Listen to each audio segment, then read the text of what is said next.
திருவள்ளுவரின் திருவடிகளை வணங்கி தெய்வப்புலவரின் இந்த அவையிலே நிறைந்திருக்கும் என் பெருமதிப்பிற்கும் பேரன்பிற்கும் உரிய அன்பு சான்றோர்கள் அனைவருக்கும் முதலில் என் பணிவான வணக்கத்தை கூறிக்கொள்கின்றேன். அன்னை தமிழுக்கு அளவில்லா புகழை ஆகாயம் வரை உயர்த்தி உலக இலக்கிய மேடையில் எமது மொழிக்கு தனித்துவமான மதிப்பையும் மரியாதையையும் தேடி தந்து கொண்டிருக்கின்ற தெய்வத்தன்மை மிக்க மகத்தான ஒரு கருவூலமாக திருக்குறள் விளங்குகின்றது. தமிழ் இலக்கிய வரலாற்றிலே திருக்குறளின் செழுமைக்கு இணையாக சிறப்பிக்கப்படும் நூல் வேறு இல்லை என்று சொல்லும் அளவிற்கு மேன்மைகள் மிக்க ஒரு அற்புதமான படைப்பாக தெய்வப்புலவர் திருவள்ளுவரின் திருக்குறளை நாங்கள் பார்க்கின்றோம். அணுவை துளைத்து ஏழு கடலை புகட்டி குறுக தரித்த குறள் என்று சொல்லி ஔவையார் திருக்குறளை போற்றியமைக்கு அமைவாக சுருங்க சொல்லி விளங்க வைத்தல் என்ற அற்புதமான இலக்கிய உத்தியினை கையாண்டு 2 அடிகளில் 7 சீர்களில் மாபெரும் வாழ்வியல் தத்துவங்களை உள்ளடக்கியுள்ளது இந்த திருவள்ளுவம். திருக்குறளின் இந்த சுருக்கமான வடிவமே சமுதாயத்திடம் தான் கூற வந்த அறக்கருத்துக்களை இலகுவாக கொண்டு சேர்க்கும் மேன்மை மிகு கருவி என்று சொல்லலாம். பிறப்பு ஒக்கும் எல்லா உயிர்க்கும் என்ற சமத்துவ கொள்கையை திருக்குறள் வலியுறுத்துவதனால் இனம் மதம் மொழி என்ற எல்லைகளை கடந்து உலக இலக்கியமாக திருக்குறள் விளங்குகின்றது. அதனால் தான் இந்த நூல் 2000 ஆண்டுகள் தாண்டியும் நிலைத்த தன்மையுள்ளதாய் விளங்குகின்றது. 2000 ஆண்டுகளுக்கு முன்பே சமத்துவ கொள்கையை அழுத்தமாக நிலைநாட்டிய பெருமை திருவள்ளுவ பெருந்தகைக்கே உரியது என்றுதான் சொல்ல வேண்டும். மனிதநேயம், சமத்துவம், நீதிக்கான குரல் போன்றவைகளை பிரதிபலிக்கும் திருக்குறள் என்ற ஞான மணி மகுடத்தை தன்னுடைய சிரசிலே சூட்டிக் கொண்டதால் தான் எங்களுடைய தமிழ் அன்னை கால வெள்ளத்திலும் தன் பொலிவை தன் செழுமையை இழக்காமல் இன்றும் கம்பீரத்துடன் உயர்ந்து நிற்கின்றார். உலக மொழிகளுள் தமிழ் மொழி செம்மொழி தகுதி பெற்றதற்கு எங்களுடைய செவ்விலக்கிய செல்வங்களுள் திருக்குறளுக்கு பிரதான இடம் இருக்கின்றது. இன்று உலகெங்கிலும் வன்முறைகளும் ஏற்றத்தாழ்வுகளும் வஞ்சனைகளும் சூழ்ச்சிகளும் தலை தூக்கி நிற்கக்கூடிய இந்த காலகட்டத்திலே உலக சமத்துவம் வேண்டி நிற்கும் இந்த நூல் அவசியமானதாகின்றது. வையத்துள் வாழ்வாங்கு வாழ்பவன் வானுரையும் தெய்வத்துள் வைக்கப்படும் என்று சொன்னார். அவ்வாறு அறம் பொருள் இன்பம் என்ற முப்பால் ஊடாக 1330 குறள்கள் வழியாக வையத்துள் வாழ்வாங்கு வாழ்வதற்கான மேன்மை மிகு வாழ்வியல் நெறிகளை போதித்துக் கொண்டிருக்கின்றது இந்த நூல். இத்தனை பெருமைகள் மிக்க ஞான பேழைக்குள் இருந்து 2 குறள்பாக்களை எனது இன்றைய உரைக்காக வழங்கி இருக்கின்றீர்கள். குறள் எண்கள் 432 மற்றும் 436. பொருள் பாலிலே அரசியலில் 44வது அதிகாரமாகிய குற்றம் கடிதல் என்ற அதிகாரத்தில் இடம்பெற்ற குறள்கள் இவை. திருவள்ளுவரின் பார்வையிலே அரசியல் என்பது எப்படி இருக்கின்றது? மனித சமுதாயத்தை நல்வழிப்படுத்தும் ஒரு உயரிய பொறுப்பு என்று சொல்கிறார். அத்தோடு அரசனின் நெறிமுறைகள், அறிவு, கருணை, ஒழுக்கம் போன்றவற்றின் கூட்டு வடிவமே அரசியல் என்று சொல்கிறார். மொத்தத்தில் நீதியே அரசினுடைய முதுகெலும்பாக, அதே நேரம் மக்கள் நலனை அரசினுடைய குறிக்கோளாகவும் இருக்க வேண்டும் என்பதனை திருவள்ளுவம் வலியுறுத்துகின்றது. அரசியலின் பயன் என்பது அரசியலை நடத்துபவர்களுக்காக அன்றி அது மக்களுக்கானதாக இருக்க வேண்டும் என்று சொல்கிறார். சிறந்த அரசியல் நிலவுகின்ற நாட்டிலே ஒழுங்குகள் நிலவும், பகை ஒடுங்கி பண்பாடு விளங்கும். அரசியல் என்பது சமுதாய வாழ்விற்கு அமைதியை தருவதாக இருக்க வேண்டும். மக்களின் அமைதியை குலைப்பது அரசியல் அறம் அல்ல.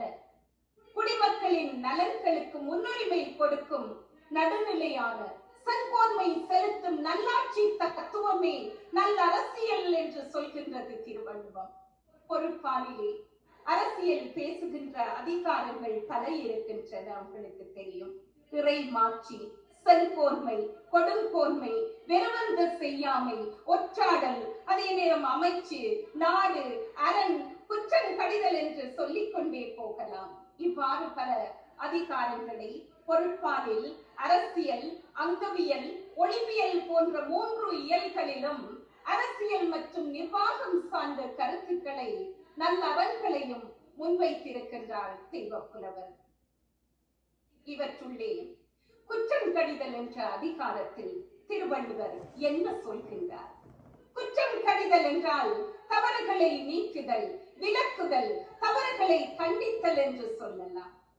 குற்றமற்ற வாழ்வே ஒருவன் அடைய வேண்டிய முதன்மையான குறிக்கோளாக இருக்க வேண்டும் என்பதனை வலியுறுத்துகின்றார். சாதாரண குடிமக்களுக்கு மட்டுமல்லாமல் மிக பிரதானமாக அரசனுக்கு சொல்கின்றார். இங்கே தன்னுடைய உள்ளத்தையும் தான் ஆற்றும் செயல்களையும் தூய்மையானதாக வைத்திருக்க வேண்டும் என்கின்றார்.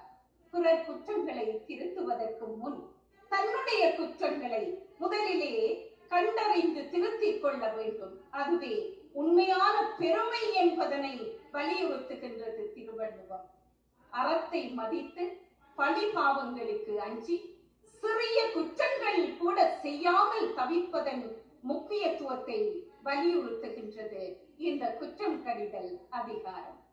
குறிப்பாக அரசன் தன்னுடைய ஆட்சியிலே எந்த விதமான குற்றங்களுக்கும் இடம் கொடுக்காமல் முன்னெச்சரிக்கையுடன் செயல்படுவதன் அவசியத்தை திருவள்ளுவர் வலியுறுத்துகின்றார். நிர்வாகத்தை செம்மைப்படுத்துதல் என்ற மேலாண்மை பண்பை உணர்த்தி நிற்கின்றது இந்த அதிகாரம். அழிவுகளை தடுப்பதற்காக குற்றங்கள் களையப்பட வேண்டும். வரும் முன்னர் காவாதான் வாழ்க்கை எரிமுன்னர் வைத்தூர் போல கெடும் என்று சொல்கிறார். ஆகவே வருமுன் காக்கும் அறிவோடு வாழ்வதே ஒரு மனிதனுக்கோ அதாவது அரசுக்கோ அடிப்படை சிறப்பாக இருக்க வேண்டும். இல்லை என்றால் வாழ்க்கை நெருப்பின் முன் வைத்த வைக்கோல் போல அழிந்துவிடும். எனவே முன்கூட்டியே குற்றங்களை களைவது ஆட்சியின் நிலையான நீடிப்பை உறுதி செய்யும்.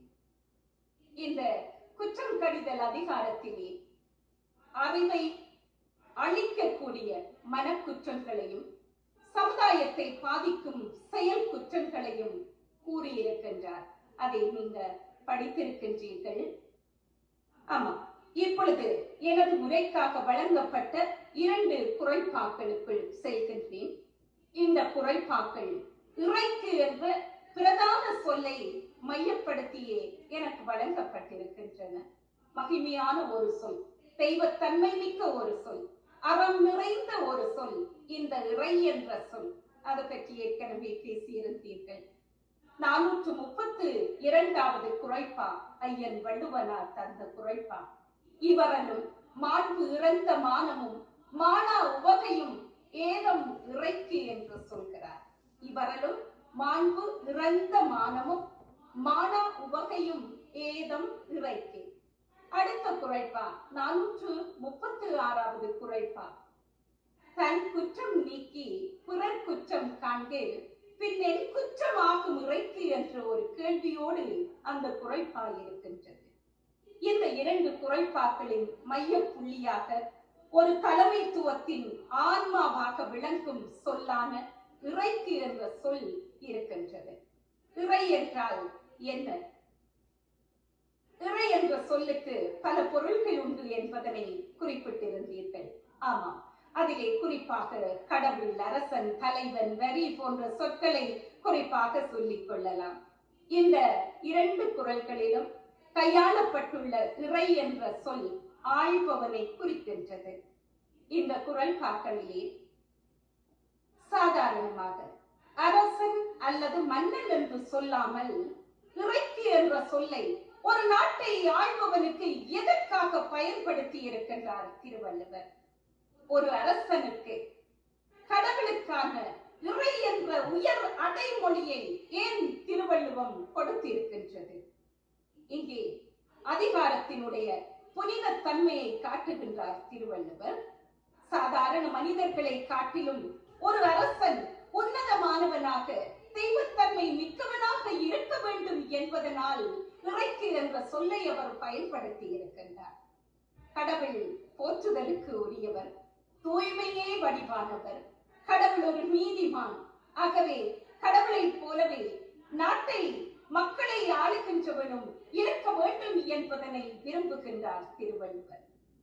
அதனால் தான் இறை என்ற சொல்லை அவர் பயன்படுத்தி இருக்கின்றார். முறை செய்து காப்பாற்றும் மன்னவன் மக்களுக்கு இறை என்று வைக்கப்படும் என்று இறைமாட்சி அதிகாரத்திலே சொல்கிறார். ஒரு சிறந்த ஆட்சியாளருக்கான இலக்கணத்தை வரையறுக்கின்றது இந்த குறள்பா. அதாவது மக்கள் நலனே அரசின் நோக்கமாக இருக்க வேண்டும். மக்கள் நலனை மதிக்கும் ஆட்சியாளன் தெய்வீக தன்மை உடையவன் என்பதனை நமக்கு இந்த குறள்பா உணர்த்தி நிற்கின்றது. 432வது குறள் மறுபடியும் இவரலும் மாண்புறந்த மானமும் மானா உவகையும் ஏதமுறைக்கு ஆட்சியாளர்களுக்கு இருக்கக்கூடாத தீய குணங்களை பட்டியலிடுகின்றது இந்த குறள்பா. இவரல் என்பது பேராசை, கஞ்சத்தனம் என்ற பொருளில் பார்க்கலாம். மாண்பு இறந்த மானம் என்பது மாண்பு கெட்ட மானம், பெருமை, சிறப்பு, மாட்சிமை அற்ற மானம் என்று சொல்லலாம். அடுத்தது மானா உவகை. மானா உவகை என்றால் மாட்சிமை இல்லாத மகிழ்ச்சி, தகுதி இல்லாத மகிழ்ச்சி, தகாத மகிழ்ச்சி, அவஸ்திக்கு மாறான மகிழ்ச்சி, அநியாயங்களால் ஏற்பட்ட மகிழ்ச்சி என்று பொருள் கொள்ளவும். அடுத்து ஏதம் என்பது குற்றம், கேடு, தீங்கு என்று பொருள்படும். இறைக்கு என்பது அரசனுக்கு, தலைவனுக்கு என்று பொருள் கொண்டு இந்த குறள்பா நமக்கு என்ன சொல்கிறது? ஈயாத கஞ்சத்தனமும் மாட்சிமையற்ற மான உணர்வும் தகுதி இல்லாத உவகையும் தலைவனாக இருப்பவனுக்கு கேடு தரும் குற்றங்களாகும் என்று சொல்கின்றார். ஒரு மன்னனுக்கான கேடு தரும் குற்றங்களை அடையாளப்படுத்திய திருவள்ளுவர் எனக்கு தரப்பட்டிருக்கின்ற அடுத்த குறள்பாவிலே குற்றங்களை நீக்குவது பற்றி கூறுகின்றார். தன் குற்றம் நீக்கி பிறர் குற்றம் காண்கில் பின்னென் குற்றமாம் இறைக்கு என்று கேட்கின்றார். இலகுவாக புரிந்து கொள்ளக்கூடிய அற்புதமான ஒரு குறள்பா அது. இந்த குறள்பாவிலே திருவள்ளுவர் கூறுவது என்ன? ஒரு ஆட்சியாளர் தன்னிடம் உள்ள குற்றங்களை முதலில் நீக்க வேண்டும். அதன் பின்புதான் மற்றவர்களது குற்றங்களை களைய முற்பட வேண்டும். எனவே ஒரு தலைவன் தன் குற்றங்களை தெரிந்து திருத்திக் கொண்டால் மட்டுமே மற்றவர்களின் குறைகளை கண்டு நீக்கும் தார்மீக தகுதியையும் நியாயத்தையும் பெறுவான். இல்லையெனில் அவன் பழி சொல்லுக்கு உண்டாகுவான் என்பதை அறிவுறுத்துகின்றார். இது ஒரு தலைமைக்கு உரிய முக்கியத்துவமான பண்பு இல்லையா? ஆகவே இந்த குறள்பா மூலம் ஒரு சுய பரிசோதனைக்கான அழைப்பை விடுக்கின்றார் திருவள்ளுவர் என்று சொல்லலாம். உன்னதமான பொறுப்பில் இருக்கின்ற அரசனுக்கு இருக்கக்கூடாத குற்றங்கள் எவை? திருவள்ளுவம் பலவற்றை சுட்டி காட்டி இருக்கின்றது. ஏற்கனவே நான் குறிப்பிட்டது போல அந்த குறள்பா 432வது குறள்பா உட்பட பல குறள்பாக்கள் நீங்க குறிப்பிட்டது மாதிரி எளிய குறள்பாக்களிலும் அவற்றை திருவள்ளுவர் சொல்லி இருக்கின்றார். ஒரு அரசுக்கு இருக்கக்கூடாத பெருங்குற்றமாக பேராசை மற்றும் உலோகத்தனத்தை குறிப்பிடுகின்றார். இவரல் என்ற சொல்லால் அவர் குறிப்பிட்டிருக்கின்றார். நாட்டின் பொது சொத்தை அரசு தன் சொந்த சொத்தாக சொந்த தேவைகளுக்கு பயன்படுத்தக்கூடாது. மக்கள் நல திட்டங்களுக்காக பயன்படுத்த வேண்டும். மக்கள் நல நிதி என்பது முடக்கப்படக்கூடாது என்பதனை வலியுறுத்துகின்றார். அது மட்டுமல்ல, ஊழலற்ற வகையிலே மக்களின் வரிப்பணத்தை முறையாக செலவழிக்கும் தலைவனே தலைவன், அவனே கடவுளுக்கு சமமானவன். பொருள் சேர்ப்பதில் மட்டுமே குறியாக இருக்கின்ற அரசன் தனது கடமையிலிருந்து அவன் தவறி விடுகின்றான். சமகாலத்தில் பொது நிதியை, பொது சொத்துக்களை சில அரசுகள் தமது சுயநலன்களுக்காகவே பயன்படுத்துகின்றன, திருடுகின்றன, பேராசைக்கு ஆட்பட்டு கிடக்கின்றன. பொது நிதி கையாடல் இன்று மிக மோசமாக சென்று கொண்டிருக்கின்றது. இன்றைய அரசு தலைவர்கள் சிலர் தமது பதவியையோ அல்லது அதிகாரத்தையோ தவறாக பயன்படுத்துகின்றார்கள். மக்கள் பணத்தை பயன்படுத்தி சொந்த விருந்துபசாரங்கள், களியாட்டங்கள், தனிப்பட்ட பயணங்கள், அது மட்டுமல்ல குடும்பத்தோடு உல்லாச பயணங்கள் செய்கிறார்கள். இப்பேற்பட்ட நிலையினை திருவள்ளுவர் எதனோடு ஒப்பிடுகின்றார் தெரியுமா? வேலோடு நின்றான் இடு என்றது போலும் போலோடு நின்றான் இரவு என்று சொல்கிறார். ஆட்சியாளர்கள் தங்களுடைய அதிகாரத்தை பயன்படுத்தி மக்களை மிரட்டி கேட்டால், மக்களுடைய உழைப்பை பிடுங்கி எடுத்தால், அல்லது நியாயமற்ற வரி விதிப்பு போன்றவற்றை செய்தால் அப்படியான அரசும் கொள்ளைக்காரர்களும் ஒன்றுதான் என்று சொல்கிறார். இது சாதாரணமான ஒப்பீடு அல்ல, மிக கடுமையான ஒரு ஒப்பீட்டை தெய்வப்புலவன் செய்திருக்கின்றார். எனவே இப்பேற்பட்ட அரசுகளின் பொறுப்புணர்வற்ற செயல்களால் மக்கள் வறுமை நிலைக்கு தள்ளப்படுகின்றார்கள். நாட்டிலே பாதுகாப்பு குன்றும், ஒரு நாட்டினுடைய மொத்த உள்நாட்டு உற்பத்தி, சர்வதேச வியாபாரம், நாட்டினுடைய வளர்ச்சி எல்லாமே தடைப்படும். நாட்டின் அரசு மீது மக்களுக்கு நம்பிக்கை என்பது குறைந்துதான் போகுமே ஒழிய அதிகரிக்காது. ஆகவே அரசியல்வாதிகளின் ஒவ்வொரு நடவடிக்கைகளும் நிச்சயமாக வெளிச்சத்தில் இருக்க வேண்டும். இருட்டடிப்புகள் செய்யக்கூடாது.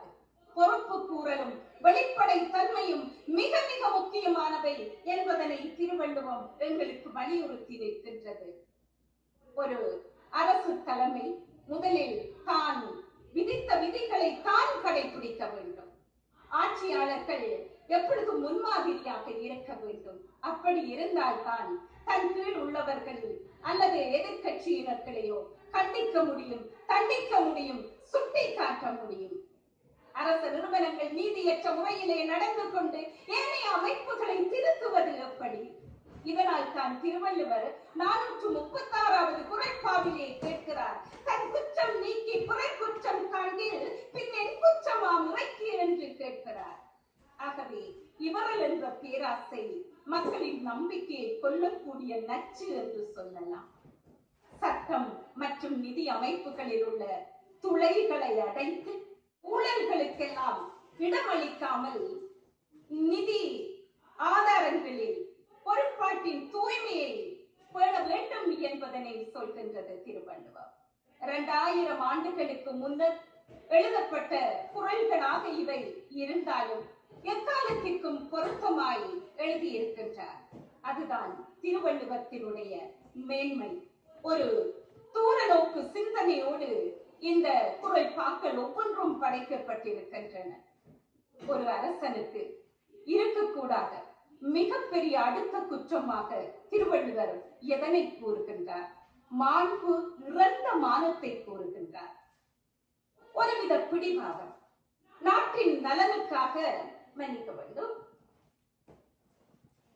நாட்டின் நலனுக்காக தன்னை தாழ்த்தி கொள்ள மறுக்கின்ற ஒருவித அகந்தை என்ற ஒரு அரசியல் தலைவனும் தான் மட்டுமே பெரியவன் என்ற மமதையினை விட்டொழிக்க வேண்டும் என்று சில அரசுகள் அப்படித்தான் மமதையுடன் செயல்படுகின்றன என்பதனை பார்க்கின்றீர்கள்.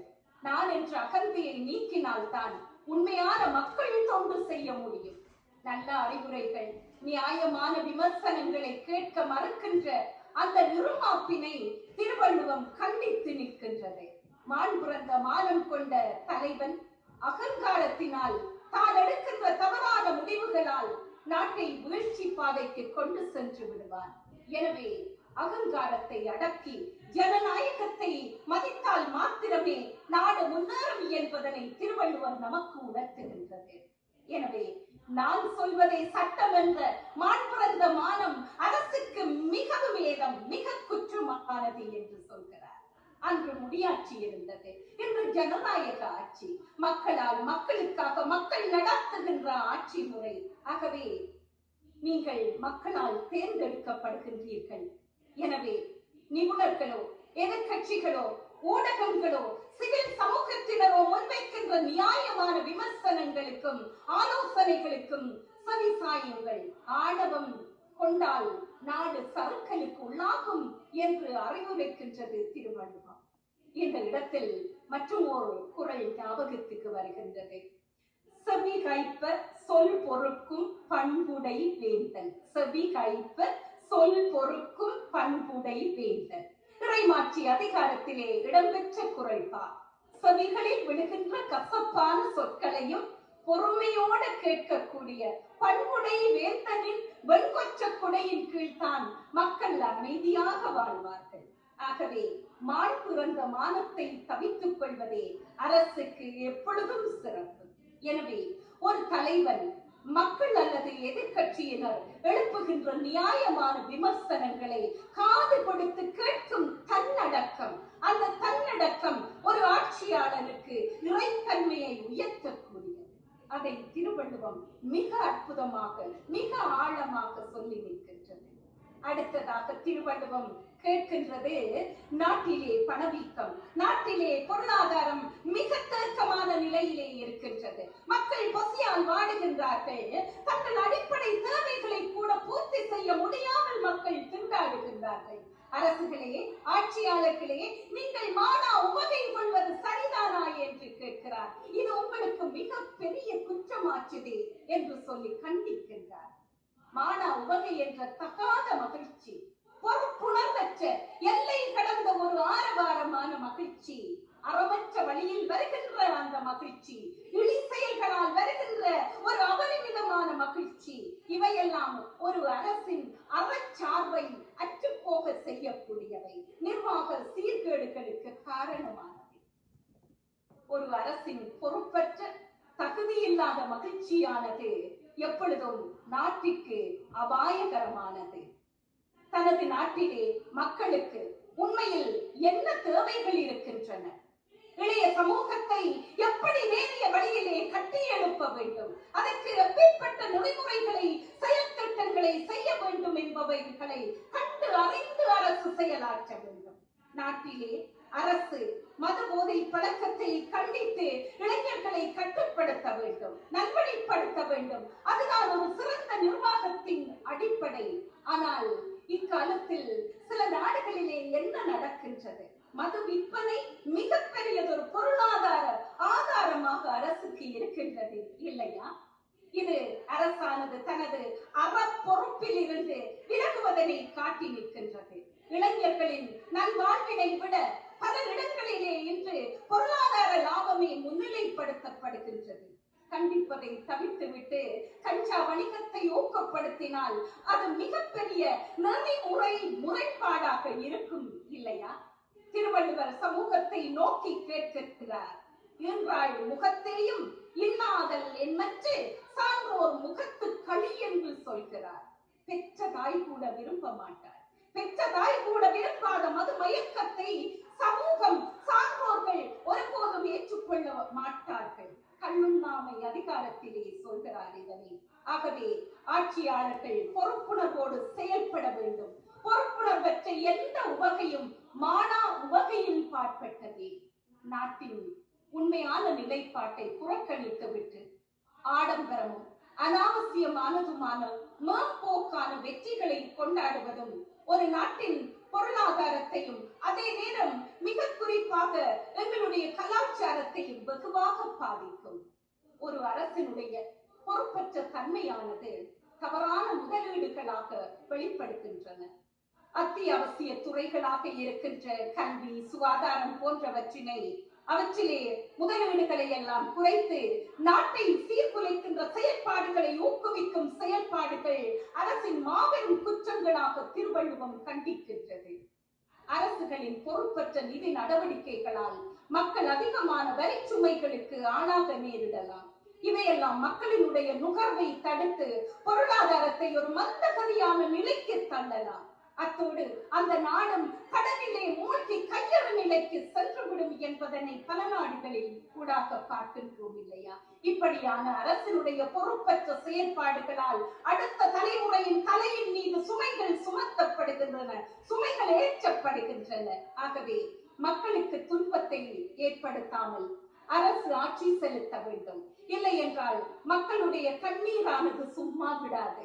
நாளுக்கு நாள் ஆட்சியாளர்களுடைய செல்வத்தை, அவர்களுடைய திறமை, அவர்களுடைய பெருமைகள் எல்லாவற்றையும் அழித்தொழிக்க கூடியது. இதனையும் திருவள்ளுவம் சொல்கிறது. அல்லல் பட்டு ஆற்றாது அழுத கண்ணீர் அன்றே செல்வத்தை தேய்க்கும் படை என்று சொல்கிறது. நிச்சயமாக இந்த குறள்பாக்கள் ஒவ்வொன்றும் இக்கால அரசியல் ஆட்சியாளர்களின் கதவுகளில் ஒட்டப்பட வேண்டும் என்று ஆசைப்படுகின்றேன். அல்லல் பட்டு ஆற்றாத அழுத கண்ணீர் என்றே செல்வத்தை தேய்க்கும் படை என்று கொடுங்கோன்மை அதிகாரத்திலே சொல்கின்றார். ஆகவே செங்கோன்மையில் என்ன சொல்கிறார்? குடிதளி கோவலோற்றும் மாநில மன்னன் அடிதளியே நிற்கும் உலகு. குடிமக்களை அன்போடு காத்து நேர்மையாக ஆட்சி செய்யும் தலைவனுடைய அடிச்சுவட்டை பின்பற்றி உலகம் நிலை பெறும் என்பதனை சொல்கின்றார்.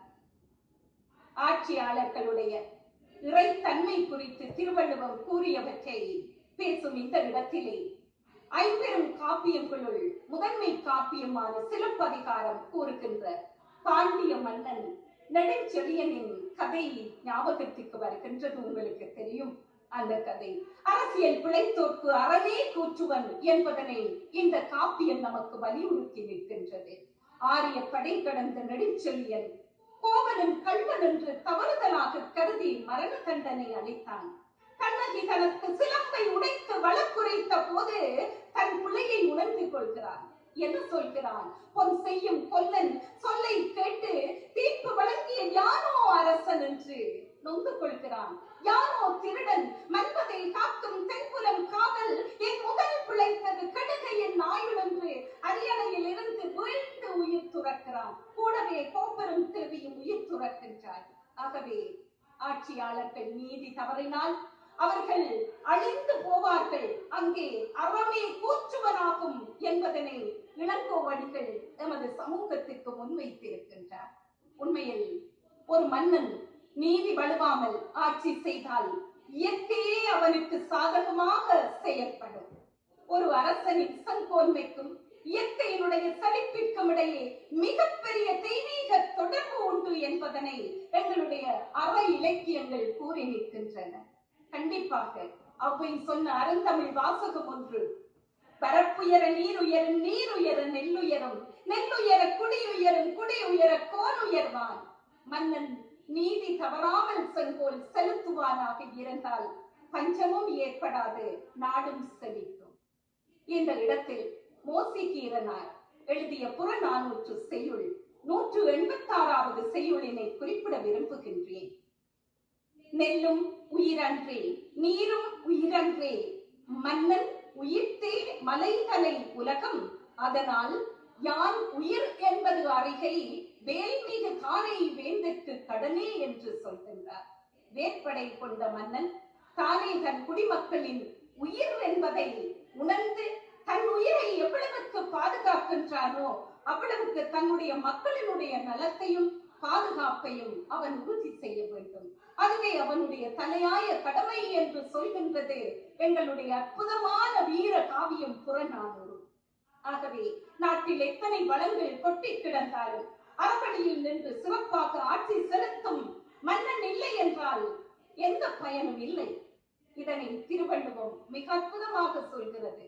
ஆங்கு அமைவு எய்திய கண்ணும் பயமின்றி வேந்து அமைவு இல்லாத நாடு என்று, நாடு என்ற அதிகாரத்தை கூறுகின்றார். எனவே ஒரு அரசினுடைய செங்கோல் ஆட்சியே நாட்டின் உயிர் நாடியாகும். அறத்தின் வடிவமாக அந்த ஆட்சி இருக்க வேண்டும். அதற்கு அரசன் குற்றமற்றவனாகவும் மாட்சிமை நிறைந்தவனாகவும் இருக்க வேண்டும்.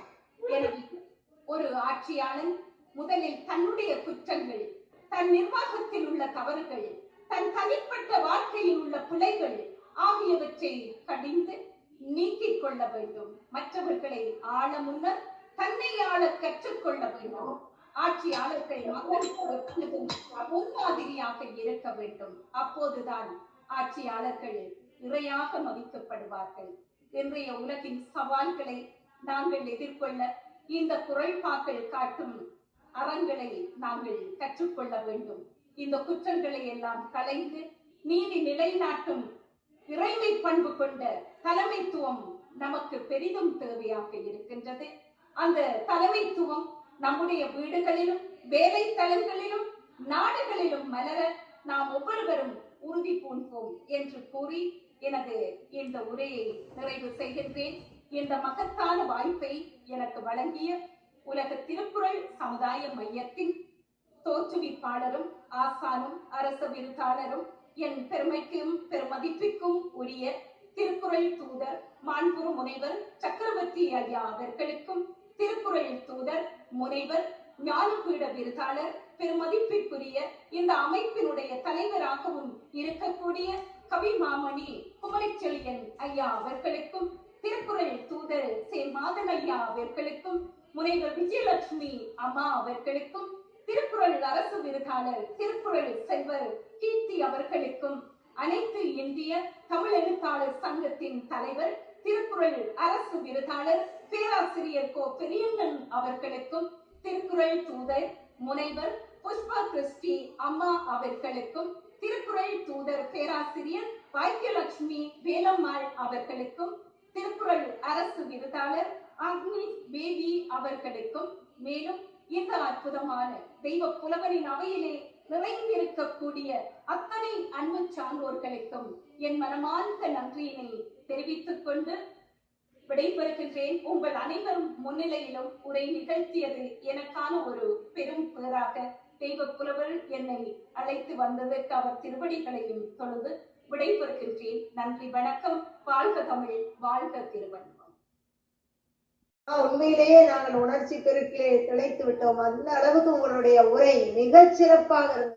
என்னவென்று சொல்வதற்கே தமிழில் சொற்கள் இல்லை என்றுதான் சொல்ல வேண்டும். அந்த அளவுக்கு மிக அருமையான ஒரு உரையாற்றி இருக்கிறீர்களம்மா. உங்களுடைய உரைக்கு நாங்கள் எல்லாம் ஏற்கனவே கேட்டிருந்தாலும் இன்று உங்களுடைய உரை நான் பல கடந்து வந்த பிறகு இன்னும் அருமையாக இருக்கிறது. தாங்கள் அடிக்கடி எங்களுடைய தளத்திற்கு வருகை தர வேண்டும், அருமையான உரையை தர வேண்டும் என்பதை பணிவோடு கேட்டுக்கொண்டு நமது நிறுவனர் ஐயா அவர்களை அந்த 2 குறளுக்கான இணைப்பு உரையை வழங்குவதற்காக ஐயா அவர்களை அன்போடு அழைக்கிறேன். ஐயா வணக்கம், வாருங்கள் ஐயா. நன்றி அம்மா. ஒன்றே உலகம், பிறப்பு ஒக்கும் எல்லா உயிர்க்கும், எண்ணிய எண்ணியாங்கு எழுதுக எண்ணிய திண்ணியராக பெறின் என்ற திருவள்ளுவரின் பொய்யா மொழியை இந்த ஆய்வரங்கில் நினைந்து மிகச் சிறப்பான அமைவில் நாள்தோறும் வரவேற்புரையும் இணைப்புரையும் தலைமை உரையும் சிறப்புரையும் முன்னிலை உரையும் ஆற்றி செவிசாய்த்துக் கொண்டிருக்கின்ற நல் உள்ளங்களுக்கு முதற்கண் வணக்கத்தை தெரிவித்துக் கொள்கின்றேன். அயலகத்திலிருந்து நாள்தோறும் திருக்குறளுக்காகவும் தமிழுக்காகவும் ஒரு குயில் கூவிக்கொண்டிருக்கும். அதிகாலையில் நான் அறிந்தேன்.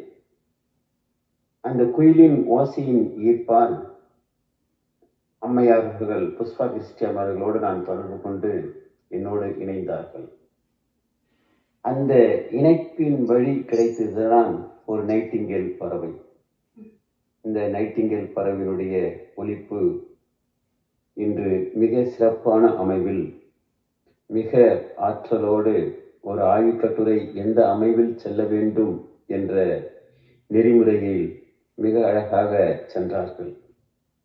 சான்றுகள் புறச்சான்றுகள் குறைத்தும் அகச்சான்றுகள் அதிகப்படுத்தியும் ஒரு அரசன், ஒரு ஆட்சியாளன், ஒரு மன்னவன் எந்த நிலைக்கு ஆட்சி செய்தால் அவன் இறைவன் என்ற நிலைக்கு கொண்டு போக முடியும் என்ற செய்தியை திருவள்ளுவர் கிடக்கையை, அவருடைய உள்ள கிடக்கையை மிக தெளிவாக அம்மையார் அவர்கள், ஜெயஜோதி ஜெயக்குமார் அம்மையார் அவர்கள் உரையாற்றி மகிழ்ந்திருக்கின்றார்கள். அம்மையார்களுக்கு நான் பலமுறை வேண்டுகோள் விடுத்தேன்.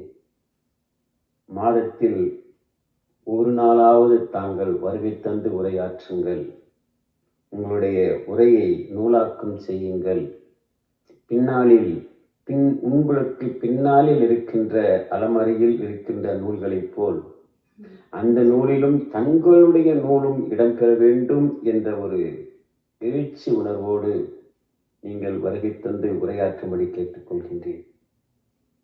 அடுத்ததாக, இறைக்கு என்ற சொல் திருவள்ளுவர் 2 குறட்பாக்களிலே பயன்படுத்தி இறை, இறைவன், இறைக்கு என்ற அமைவில் இறை சார்ந்த சில சொற்களை கொண்டு வந்து இறைவன் என்பவன் யார் என்ற செய்தியை மன்னவனுக்கு, நல்லாட்சி புரிகின்ற ஆட்சி தலைவனுக்கு ஒப்பிடுகின்றார். இந்த 2 குறட்பாக்களிலே கொடுக்கின்ற செய்தி என்னவென்றால், ஒரு அரசன் எப்படி இருக்க வேண்டும் என்றால், கொடுக்கும் நல்ல எண்ணம், மாண்பமை உடைய மானம், தன் குற்றத்தை நீக்குகின்ற தன்மை ஆகிய 3 பண்புகளுடைய ஆட்சி தலைவரின் ஆட்சிக்கு எந்த ஒரு களங்கமும் ஏற்படாது. இத்தகைய ஆட்சி தலைவரை இறைவன் என்று நிலையில் வைத்து மக்கள் போற்றுவர். மீண்டும், கொடுக்கும் எண்ணம், மாண்பமை உடைய மானம், தன்னின் குற்றத்தை நீக்கும் பண்பு ஆகிய 3 பண்புகளுடைய ஆட்சி தலைவரின் ஆட்சிக்கு எந்த ஒரு களங்கமும் ஏற்படாது. இத்தகைய ஆட்சி தலைவரை இறைவன் என்று நிலையில் வைத்து மக்கள் போற்றுவர்.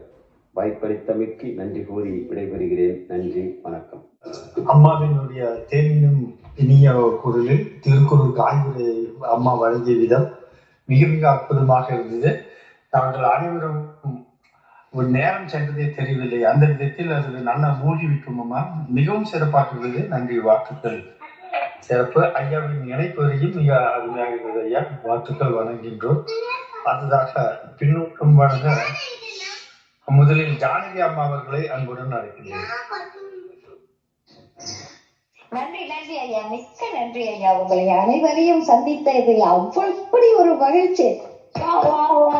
Super super super. மிகவும் சிறப்பு, மிகவும் சிறப்பு. தமிழின் இனிமையும் வீர் கொண்டு தமிழ் பெண்ணின் பேச்சு குரல் இனிமையும் கண்டேன். அழகான அறிவான 2 வரி குரலின் விளக்கம் கண்டேன். நேரம் போனதே தெரியாமல் மெய் மறந்து தெளித்தேன். மது குடிப்பதை பெற்ற தாய் கூட விரும்ப மாட்டாள் அப்படின்னு சொல்லி அதே நேரம் அரசுக்கும் ஒரு வேண்டுகோள் விடுத்தார். அன்பான வேண்டுகோளாக அது இருந்த போதிலும் மிகவும் பாராட்டுக்கள், வாழ்த்துக்கள் அம்மா அவங்களுக்கு. திடீர்னு எனக்கு அந்த பூம்புகார் ஞாபகத்துல அந்த கண்ணகி வீறு கொண்டு எழுவாங்களே அந்த மனத்தமிழச்சி, அந்த ஞாபகம், அதே பேச்சு, அதே வீறு கொண்டு அந்த வீரத்தோடு நீங்க பேசுனது ரொம்ப சந்தோஷம். இன்னைக்கு வந்தது எனக்கு என்ன ஒரு அளவு கடந்த சந்தோஷம். அதே போல அனைவரையும் சக்கரவர்த்தி ஐயாவிலேருந்து குமர் செழியன், நண்பர்கள், வேலம்மாள், மதன், அனைவரையும் நல்லமூர் பெரியன் அனைவருக்கும் இனிய காலை வணக்கம். நன்றி நன்றி, மிக்க நன்றி ஐயா, மிக்க நன்றி. நன்றி நன்றிங்கம்மா, மிக அருமை. அடுத்தது கோவிந்தம்மா சூரிய நடராஜன் அம்மா அவர்களை அன்புடன் அழைக்கின்றேன்.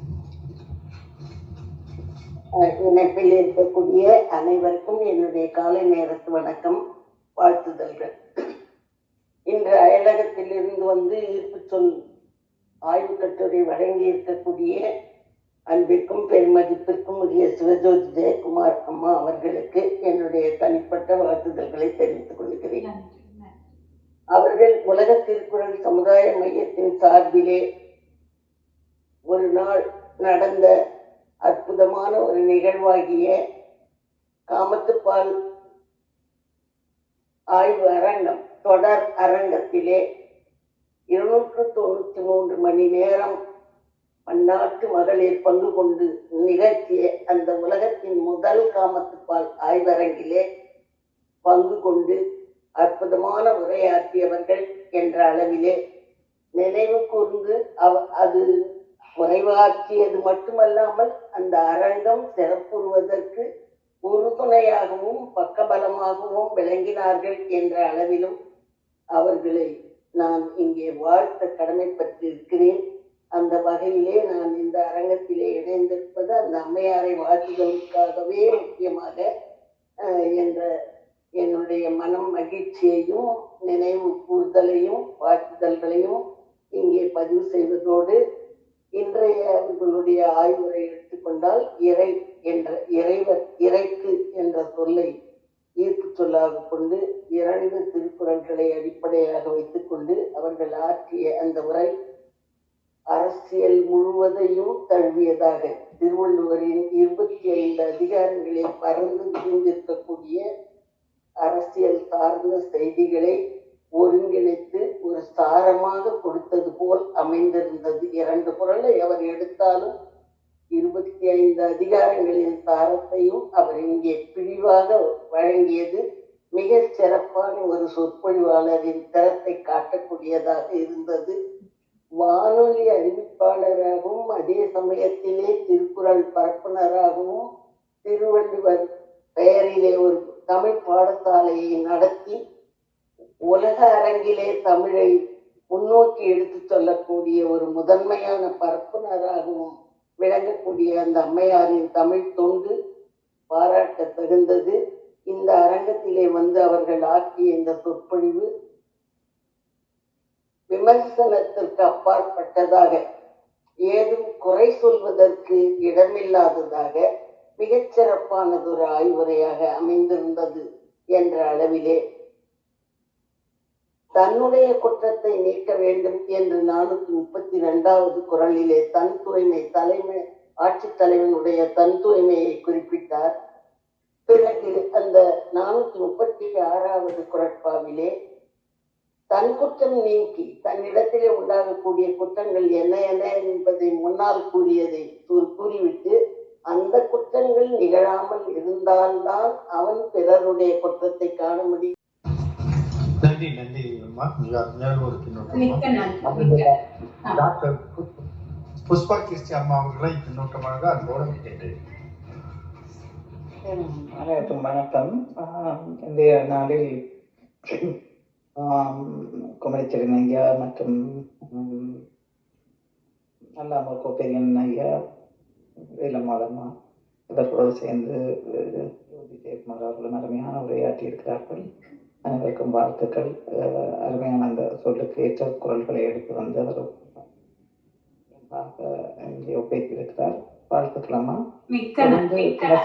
தினசரி வாருங்கள், வந்து மற்றவர்களுடைய உரைகளையும் கேளுங்கள், மற்றவர்களுக்கு ஊக்கமளிங்கள். நன்றி, வணக்கம், எல்லோருக்கும் வாழ்த்துக்கள். நன்றி நன்றிங்கம்மா. அடுத்ததாக செல்வன் ஐயா அவர்களை அழைத்து. வணக்கம். இந்த ஒரு அருமையான ஒரு மேடை பயிற்சி கேட்க முடிந்தது. பொதுவாக நம்ம இயல்பாக தான் பேசுவோம், ஆனால் அம்மா வந்து ஒரு தெளிவான ஒரு இலக்கிய தமிழில் ஒரு நல்ல ஒரு அருமையான ஒரு மேடை பேச்சை ஒரு அரை மணி நேரம் கேட்க முடிந்தது. மிகவும் சிறப்பாக இருந்தது. இந்த உலகம், அதாவது தமிழ் வந்து உலகத்தினுடைய தொன்மையான மொழி. அது இன்று அதே தன்மையில் வாழ்கிறது என்றால் அது இலங்கை தமிழர்கள் மூலமாகத்தான் வாழ்கிறது. தமிழகத்தில் அதன் தன்மை கொஞ்சம் கொஞ்சமாக மறைந்து கொண்டே வருகிறது. ஆனால் இந்த தமிழுக்கு இன்றும் பெருமை சேர்ப்பது அவர்கள்தான். அருமையாக பேசினார்கள்.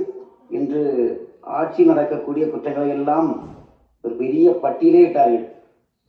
இன்று அதிலிருந்து நமது அரசாங்கம் எல்லாம் வெளியே வருவது மிகவும் கடினம். மது எல்லாம் 50,000 ரூபாய்க்கு 50,000 கோடிக்கு இங்கே விற்பனை நடக்குது. வழியில் குடிச்சவனுக்கு ஃபைனும் போடுறாங்க. இப்படி ஒரு உதாரணத்துக்கு ஒன்று சொல்கிறேன். இதை மாதிரி நீங்கள் போட்ட ஒரு பெரிய பட்டியலே இருக்குது. அதுலேருந்து அரசாங்கம் இப்போ மீண்டு வெளியே வர முடியாமல் அதில் மாட்டிக்கிட்டு அப்படி எல்லாம் எல்லா அரசாங்கமும் அப்படி இருக்குது. அருமையாக உங்களுடைய உரை மிகவும் சிறப்பாக இருந்ததுமா. மிகவும் சிறப்பு கருத்துக்கள் கொண்ட சிறந்த உரை. நன்றி. நன்றி நன்றி ஐயா. அடுத்ததாக அன்பழகன் ஐயா அவர்களை நம்புகிறேன். நன்றி. காரிக்கிழமை என்னும் சனிக்கிழமை இன்று காரிகையாம் யாழ்ப்பாணத்து பாலடி பாவை விளக்கு ஏற்றி வைத்தார்கள். யாழ் என்றாலே இனிமை, அதுவும் ஈழத்து பெண்கள் பேசுகின்ற பேச்சு இனிமையாக இருக்கும், நம் இதயத்தை தொடும் என்கின்ற வகையில் அம்மா அவர்கள் குற்றம் கடிதல் என்னும் அதிகாரத்திலிருந்து மிக சிறப்பாக எடுத்து சொன்னார்கள். பேசுகின்ற பொழுது அரசியல் தன்மை அங்கே மிக சிறப்பாக எடுத்து சொன்னார்கள். வான் நோக்கி வாழும் உலகெல்லாம் மன்னவன் கோல் நோக்கி வாழும் குடி என்றும், காட்சிக்கு எளியன் கடும் சொல்ல நல்லனை மீக்கூறும் மன்னன் நிலம் என்றும் வள்ளுவ பெருந்தகை சொல்லியிருக்கிறார்கள். தமிழ் என்று சொன்னால் அமிழ்து என்று வரும் என்பார்கள். செம்மொழியான தமிழ் மொழியில் அம்மா அவர்கள் உரையாற்றினார்கள். அறிஞர் அண்ணா சொன்னார், குற்றம் பார்க்கின் சுற்றம் இல்லை என்று சொன்னார். வானம் பொழிகின்றது, பூமி நனைகின்றது, வண்டு வருகின்றது, மலரில் அமர்கின்றது என்ற ஒரு திரைப்பட பாடல் ஒரு ஆட்சியாளன் எவ்வாறு வரி வசூல் செய்ய வேண்டும் என்பதற்கு இலக்கணத்தை சொல்லியிருக்கிறான். ஒரு மலரில் தேனி அமர்ந்து தேனை உறிஞ்சி தன் பசியை போக்கிக் கொண்டு மக்களுக்கு பயன்படுவதை போல ஆட்சியாளன் ஆட்சி செய்ய வேண்டும் என்று வரையறை செய்திருக்கிறார்கள். பழந்தமிழ் நாட்டில் மன்னனும் மக்களும் செய்துகின்ற ஒப்பந்தத்தின் அடிப்படையில தான் வரி வசூல் செய்யப்படுகிறது என்கின்ற வகையிலே முறை செய்து காப்பாற்றும் மன்னவன் மக்களுக்கு இறை என்று வைக்கப்படும் என்று சொல்லியிருக்கிறார். மக்களால் மக்களுக்காக மக்களுடைய அரசே உண்மையான சரணாயக அரசு என்பான் ஆபிரகாம் லிங்கன். 14ஆம் லூயி மன்னன் சொன்னான், நானே அரசன் நானே கடவுள் என்று சொன்னான். எனவே அப்பேற்பட்ட சர்வாதிகார நாட்டிலே தான் மன்னராட்சி காலத்தில் குப்தர் காலம் பொற்காலம் என்பார்கள், ஆங்கிலேயர் ஆட்சி காலத்தில் ரிப்பன் எங்கள் அப்பன் என்பார்கள். எனவே ஒரு நாடு எப்படி இருக்க வேண்டும் என்பதற்கு இலக்கணத்தை அற்புதமாக வள்ளுவ பெருந்தகை சொல்லியிருக்கிறார் என்கின்ற வகையிலே நாடு எப்படி இருக்க வேண்டும், நாட்டு மக்கள் எப்படி வாழ வேண்டும் என்பதற்கு இலக்கணத்தை வள்ளுவரை போல வேறு யாருமே சொல்லியிருக்க முடியாது என்கின்ற வகையிலே அம்மா அவர்கள் ஒரு நல்லாட்சி எப்படி அமைய வேண்டும், இருக்கிற ஆட்சிகளில் மிக சிறப்பானது ஒரு ஆட்சி அமைதல் வேண்டும் என்கின்ற வகையிலே அற்புதமாக உரையாற்றினார்கள் என்கின்ற வகையிலே நாட்டோரே நல்லோரே நற்றமிழரே நல்லாட்சி மீண்டும் அமைய வழிவகுப்போம் என்று கூறி என்னுடைய பின்னூட்ட உரையை நிறைவு செய்கிறோம். நன்றி, வணக்கம். நன்றி ஐயா, மிக அருமையான ஒரு பின்னோட்டம். நன்றி ஐயா. நன்றி. அடுத்ததாக பின்னோட்டமாக செல்வி அம்மா அவர்களை அழைக்கின்றேன்.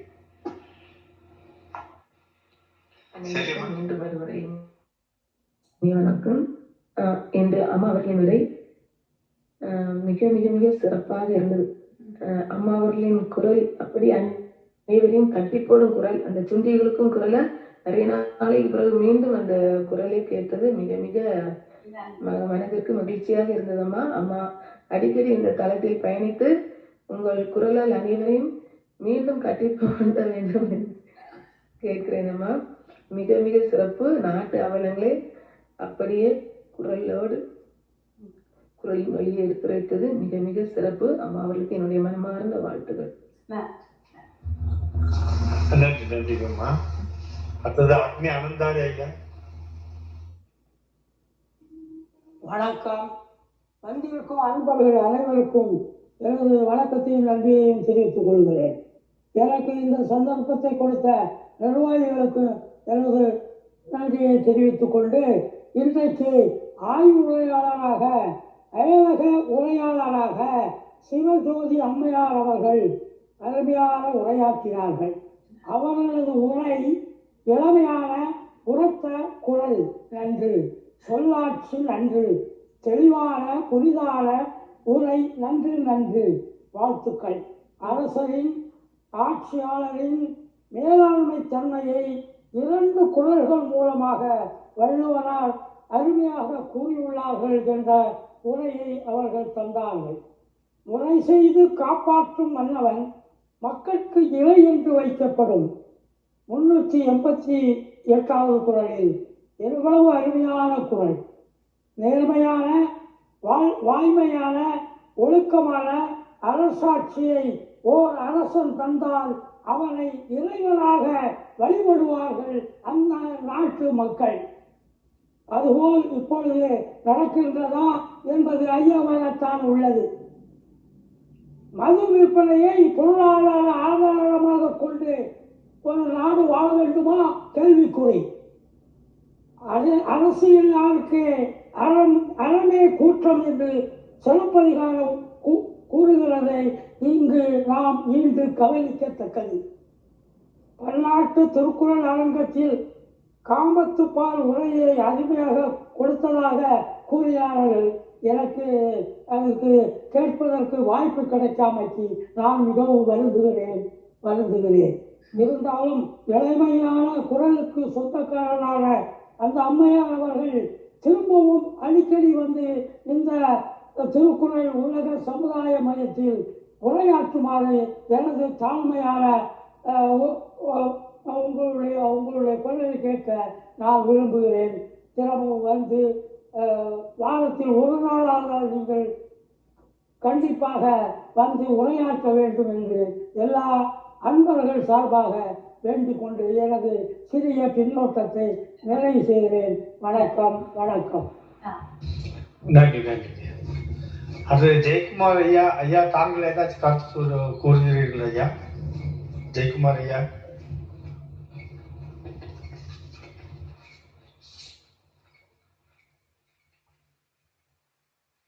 நன்றி ஐயா. அடுத்ததாக பின்னோட்டப்படுக அறிவன் ஐயா அவர்களே உடன் நடக்கின்றேன். நன்றி ஐயா. நன்றி. உலக திருக்குறள் ஆய்வகத்தை வணங்கி இன்றைய உரையாடல் அரங்கத்திற்கு சிறப்பு சேர்த்திருக்கின்றார். இது நிறுவனர் ஐயாவின் பெருமைக்கு உரிய நிகழ்வாக இன்றைய நாள் அமைந்திருக்கின்றது. இறையின் குறைகளை, இறையின் வரையறைகளை தன்னுடைய உரையிலே திரையில்லாது அழகாக வெளிப்படுத்தியிருக்கின்றார். தன்னுடைய உரை வீச்சு அவ்வளவு சிறப்பாக இருக்கின்றது. இதை பாராட்ட சொற்கள் ஏதும் தேட வேண்டிய அளவிலே இருக்கின்ற சூழலிலே இன்றைய நாள் உலக திருக்குறள் ஆய்வரங்கத்திற்கு முத்தான நாள். இதை எதிர்பார்த்தே, இதை நோக்கியே இந்த அரங்கம் பயணித்துக் கொண்டிருக்கின்றது. இது போன்ற நாட்கள் ஒவ்வொரு நாளாகவும் மலர வேண்டும். இன்றைய காலகட்டத்தில் அப்படியே மலர்ந்து கொண்டிருக்கின்றது. ஒவ்வொரு நாளும் மிகச்சிறந்த நாளாகவே காலையிலே 6 to 7 வரை அப்படியே இருக்கின்றது. காலம் கருதி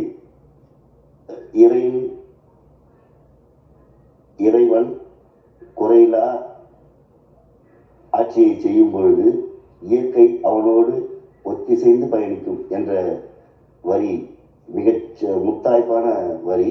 அவ்வகையிலே நம்முடைய உடலும் உயிரும் குறையில்லாமல் ஒத்திசைந்து பயணிக்க வேண்டும் என்று பார்க்கும்பொழுது, உடலியல் உடல் கூறு என்று பார்க்கும்பொழுது சில கழிவுகள் உடலிலே தங்கிவிடுகின்றன. அது உணவாலோ அல்லது நம்முடைய பழக்கத்தாலோ தங்கிவிடுகின்றன. அவற்றை வெளியேற்றக்கூடிய அற்புதமான வியக்கத்தக்க பொருள் கேழலையும் அருகம்புல்லும். இவ்விரண்டையும் காலையிலே வெறும் வயிற்றிலே அரைத்து உருண்டை உருட்டி விழுங்கும் பொழுது நான் மென்று உண்பேன். அது கசப்பான பொருள். மற்றவர்கள் அதை அரைத்து விழுங்கலாம்.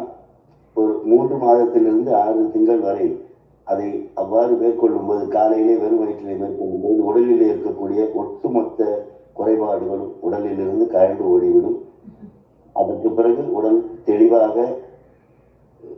இயங்கும். இயற்கை அவர்களோடு ஒத்திசைந்து செயல்படும் என்று சொல்லி அம்மையார் அவர்களை பாராட்டுவதில் உடனே நிறுவனர் ஐயா, மதிப்புக்குரிய திருக்குறள் சக்கரவர்த்தி ஐயாவை இங்கே பாராட்ட வேண்டும் என்று எனக்கு தோன்றுகின்றது. அத்துணை சான்றோர் பெருமக்களின் தலைமையையும் முன்னிலை உரையையும் சிறப்புரையையும் வணங்கி நிறுவனர் ஐயாவையும் இணைப்புரை வழங்கக்கூடிய சான்றோர் பெருமக்களையும் வணங்கி பின்னூட்டங்களை வழிமொழிந்து நன்றி பாராட்டுகிறேன். அடுத்ததாக பின்னூட்டத்துடன் கூடிய நன்றி உரை வழங்குமாறு நமது கலைஞர் மதிப்புறு முனைவர் ஆலிவர்மன் ஐயா அவர்களை அன்புடன் அழைக்கின்றேன். ஐயா, இனிய வணக்கம் ஐயா. வணக்கம். வாருங்கள். அருமையான காலை பொழுதில் உலக திருக்குறள் சமுதாய மையம் நொடிகணம் இடைவிடாத தொடர் பயணங்களாக நாளும் உலக திருக்குறள் சமுதாய மையம் எடுத்து செல்லுகின்ற அறம் சார்ந்த சான்றோர்கள் அவையை வணங்கி இன்றைய நாளின் அருமையான இறைக்கு எனும் சொல் சார்ந்த கருத்துக்களுக்கு இன்முக இணைப்புரை நல்கிய போற்றுதலுக்குரிய அன்னையர் திருக்குறள் ஆய்வு சிந்தனை சுடர் திருக்குறள் தூதர் இணைப்புரை நல்கிய வலைதள வித்தகர் மாதனையா அவர்களின் ஆகச்சிறந்த அரும்பணிக்கு வணங்கி வாழ்த்தி நன்றி கூறி போற்றுதலுக்குரிய முனைவர் விஜயலட்சுமி மகாலிங்கம் அம்மா அவர்களின் இணைப்புக்கு வணங்கி வாழ்த்தி நன்றி கூறி திருக்குறள் அரசு விருதாளர் திருக்குறள் இளம் ஆசிரியர் செல்வா கீர்த்தியை அவர்களையும் வணங்கி வாழ்த்தி நன்றி கூறி ஈர்ப்பு சொல் அதிகார உரையில் அழகு தமிழும் ஈழத்தமிழின் ஆழம் தந்து அழகுற தேனினும் இனிய சொற்களை இத்தலத்தின் குரலின் பொருளாக போற்றுதலுக்குரிய அன்னையர் விளக்கொலியின் இலக்கணமாக ஜோதி அன்னையர்கள் திருக்குறளின் பொருளை இருளில் இருந்து எத்தகைய விளக்கு அனைத்து பொருட்களையும் கண்முன் காட்டுகிறதோ அத்தகைய அழகுற தந்த அன்னையரை எத்தகைய புகழ்வது. இப்படிப்பட்ட சான்றோர்கள் எல்லாம் ஒரு புத்துணர்ச்சி காலையில் தருகின்ற அன்மையாய் மீண்டும் மீண்டும் வாழ்த்துகிறோம். நாணயத்துடன் நடுநிலையாமை கொண்டு ஆட்சியும் நீர் ஆதாரங்களையும் வள்ளுவ பெருந்தகையும் தொன்மையின் உண்மைகள் எல்லாம் தன் அன்னையரை வாழ்த்தி வணங்குகிறோம். மேலும் இந்த தளத்திற்கு வர வேண்டும், நல்ல பல கருத்துக்களை நாளும் தர வேண்டும் என்று வாழ்த்தி வணங்கி நாளும் இத்தலத்தை தலைமையேற்று குறளின் பொருளை நாளும் அலங்கரிக்கின்ற தலைமை உரையாற்றி இருக்கின்ற போற்றுதலுக்குரிய தமையன் குரல் சார்ந்த சொற்களுக்கு இமையன் ஐயா குமரி செடியன் ஐயா அவர்களின் ஆகச்சிறந்த தலைமைக்கும் தலைமை உரைக்கும் வணங்கி வாழ்த்தி நன்றி கூறி நாளும் இத்தலத்தில் சிறப்புரையில் குழந்தைகள் புத்துணர்ச்சி பெறும் வகையில் அழகுற தருகின்ற போற்றுதலுக்குரிய திருக்குறள் விருதாளர் திருக்குறள் உரையாசிரியர் பேராசிரியர் முனைவர் உலக எழுத்தாளர் சங்கத்தின் தலைவர் நல்லாமூர் ஐயா அவர்களின் ஆகச்சிறந்த சிறப்புரைக்கு வணங்கி வாழ்த்தி நன்றி கூறி நாளும் இத்தலத்தில் முன்னிலையில் தன்னிலை பதித்து அழகுற தருகின்ற தமிழ்ச்செம்மல் முனைவர் தமிழ்துறை தலைவர் பாக்கியலட்சுமி வேலம்மாள் அம்மா அவர்களின் ஆகச்சிறந்த முன்னிலைக்கும் வணங்கி வாழ்த்தி நன்றி கூறி நாளும் பல எண்ணற்ற சான்றோர்கள் காத்திருந்து அனைத்து குறளின் பொருளை உள்வாங்கி பிரதிபலிக்கின்ற அக்னி ஐயா அன்பழகன் ஐயா போற்றுதலுக்குரிய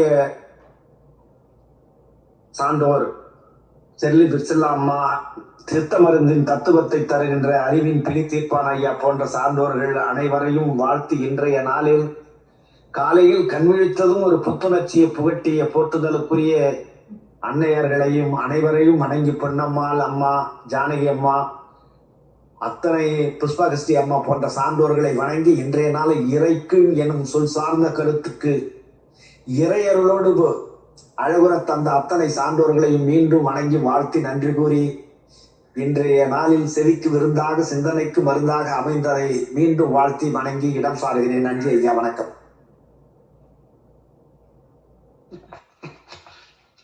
நன்றி மிக அற்புதமாக நன்றி கூறி வழங்கிய நமது கவிஞர் ஆதிவர்மன் ஐயா அவர்களுக்கும் உலகத்திற்கும் சமுதாய மையத்தின் சார்பாக நாம் நன்றிகளை உரித்தாக் கொள்கின்றோம். நன்றி, வணக்கம். தொடர்ந்து வாங்கலம்மா, உங்களின் குரலின் பொருளை நாங்கள் கேட்க வேண்டும். நன்றி அம்மா. நிச்சயமாக அன்புமிக்க சான்றோர்கள் எல்லோருக்குமே மிகுந்த நன்றி. எல்லோருமே மிக அடுக்கடுக்கான சொற்களில் அழகு தமிழில் செந்தமிழ் நாடெனும் போதினிலே இன்பத்தேன் வந்து பாயுது காதினிலே என்ற மாதிரி மிக அழகு தமிழிலே எல்லோரும் என்னை வாழ்த்தியதற்கு எனது மனமார்ந்த நன்றியினை தெரிவித்துக் கொள்கின்றேன். மிக்க நன்றி. நன்றி அம்மா. நாளும் இத்தலம் வந்து 7:10 நிறைவுறும். அம்மாவுக்காக இன்னைக்கு 7:30 தொழுகிறது என்று எண்ணுகிறேன்.